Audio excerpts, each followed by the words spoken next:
Hi students.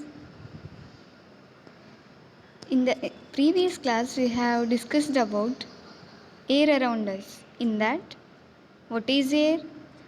Its composition we have seen. In the today's class we will discuss about atmosphere and how the air supports life and balancing of oxygen and carbon dioxide in the atmosphere. So let us begin with atmosphere. Atmosphere. The envelope of air which surrounds the earth is called atmosphere. What is atmosphere here? The envelope of air or the layer of air which surrounds the earth is called atmosphere. Our earth is surrounded by air in the form of thin layer. This thin layer is called the atmosphere. The atmosphere extends up to several kilometers. The air becomes thinner and thinner as we go high up from the surface of the earth. What happens here? The air becomes thinner and thinner when we move up from the surface of the earth. The atmosphere is quite active due to the movement of air with respect to the earth. The atmosphere is active. Why? Because the movement of air with respect to the earth. The processes like cloud formation, thundering, rain, etc. occur in the atmosphere. The processes like cloud formation, the formation of cloud, and thundering and the rain formation, these processes occur in the atmosphere. So this is about the atmosphere. Then now we are going to study about how the air supports the life. Do you know the air supports life? How? So let us see about that. We all need air to survive. Air contains oxygen and carbon dioxide that is useful to plants and animals. Yes, you know already that is air contains many gases, in that oxygen and carbon dioxide also. These gases are utilized by plants and animals. Okay, plants utilizes carbon dioxide of the air to make their own food by the process called photosynthesis. As you know students, what is photosynthesis? Photosynthesis is the process of or a phenomenon of preparation of plants by the preparation of food by the plants. Okay, how they prepare? By using carbon dioxide, sunlight, and this phenomenon is said to be a photosynthesis. Okay, thus the plants utilizes carbon dioxide and gives out oxygen, whereas the animals respire, means they take in or they inhale oxygen present in the air and they exhale out the carbon dioxide gas into the atmosphere. So let us see how air supports life in plants and animals. Firstly, in plants. The plants have tiny pores called stomata. The plants, they have tiny pores, they are called as stomata.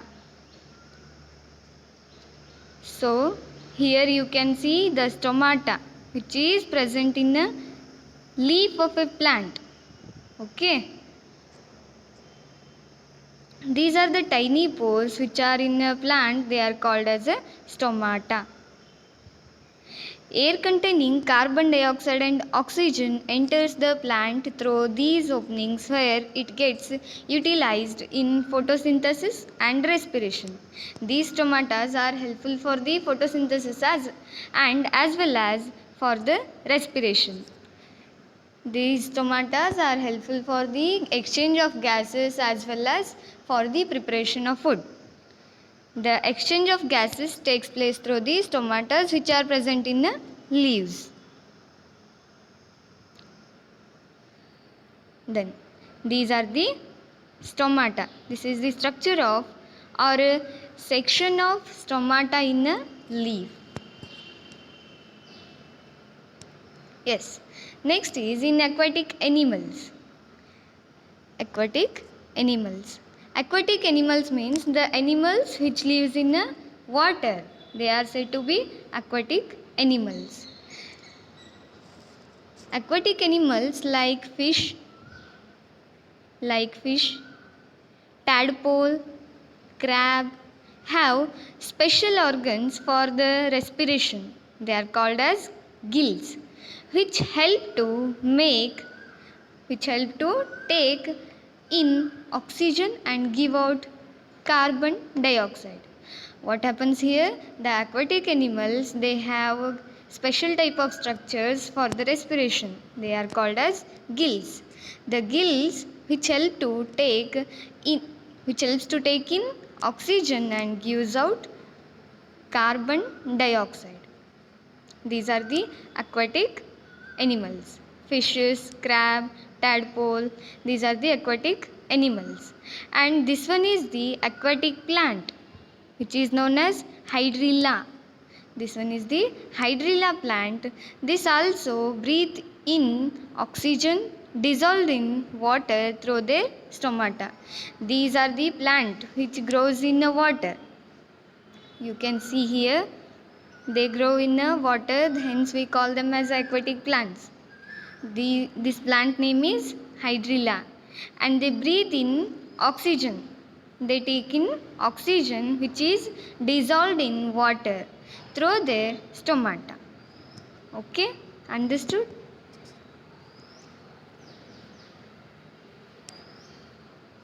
Then all animals need to respire. It may be cockroach, okay? It may be cockroach, a fish, an elephant. Only the difference is they use different organs and mechanism for respiration.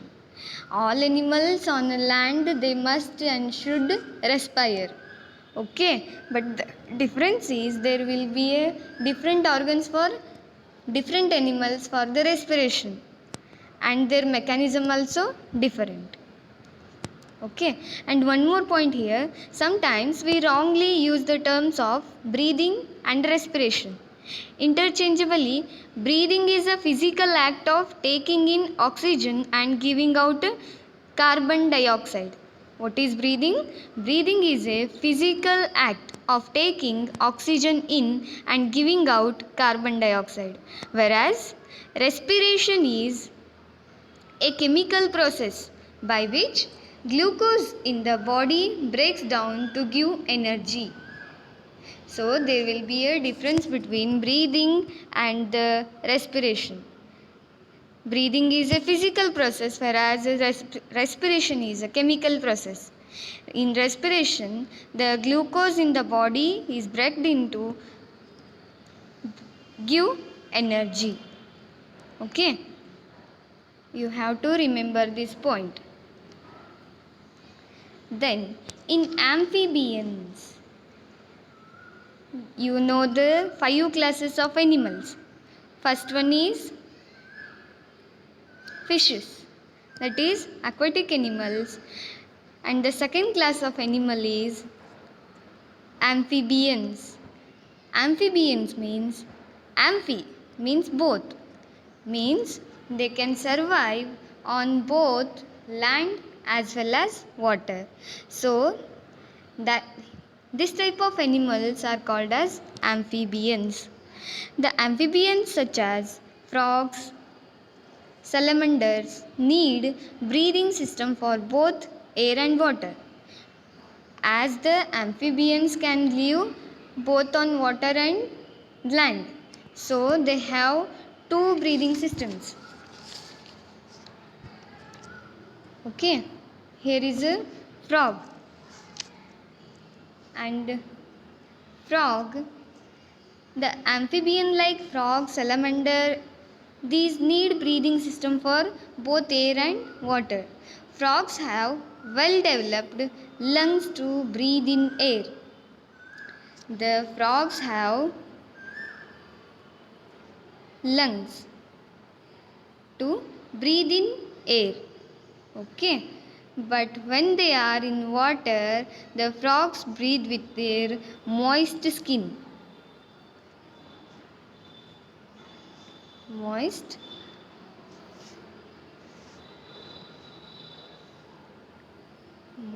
skin.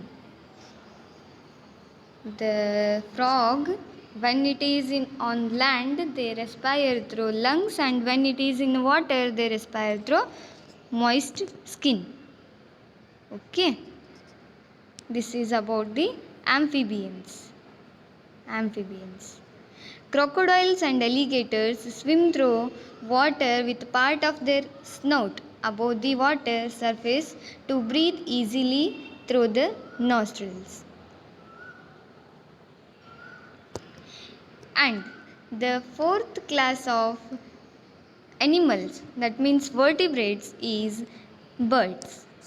Birds have a very efficient respiratory system as they need high levels of oxygen during flight.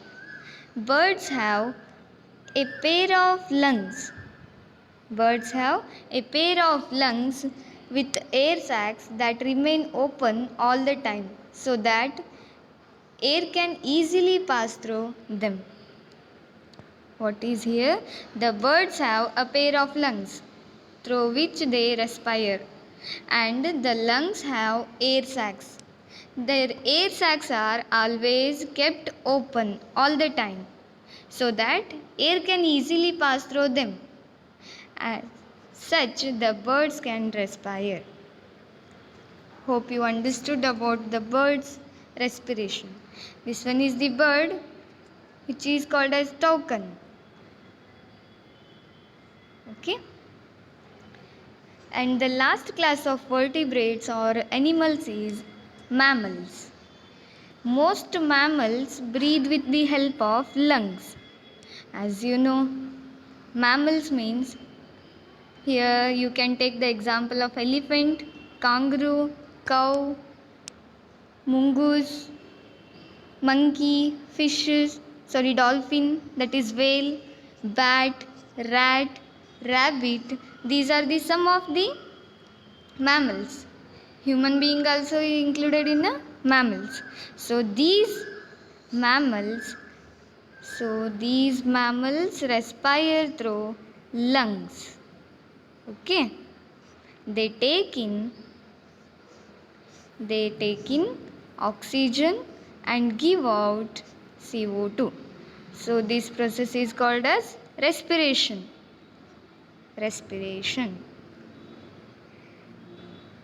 Okay.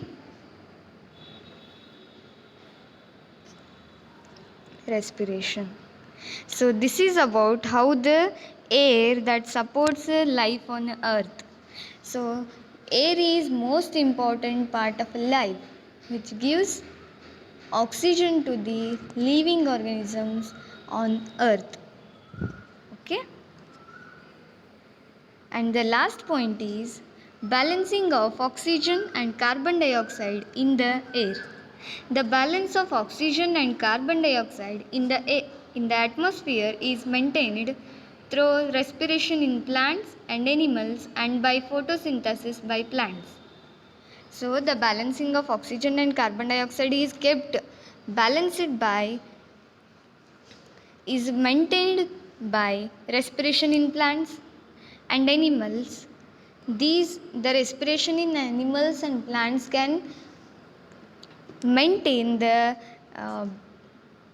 balance of oxygen and carbon dioxide in the atmosphere. Here you can see the plants, here the animals. Okay. Plants give out oxygen which is utilized by animals. Okay. Which is utilized by animals, and the animals take in oxygen and give out CO2, that is carbon dioxide. Again, this CO2 is utilized by the plants for the respiration and photosynthesis. Okay, thus the amount of carbon dioxide and oxygen is maintained or balanced in the atmosphere. Hope you understood about the balancing of oxygen and carbon dioxide in the air. The plants produce oxygen during photosynthesis and utilize oxygen during respiration. They produce much more oxygen during photosynthesis than they consume. This is how the oxygen consumed by plants and to large extent by animals is replenished in the air through photosynthesis. Okay. So this completes the chapter Air Around Us. Thank you.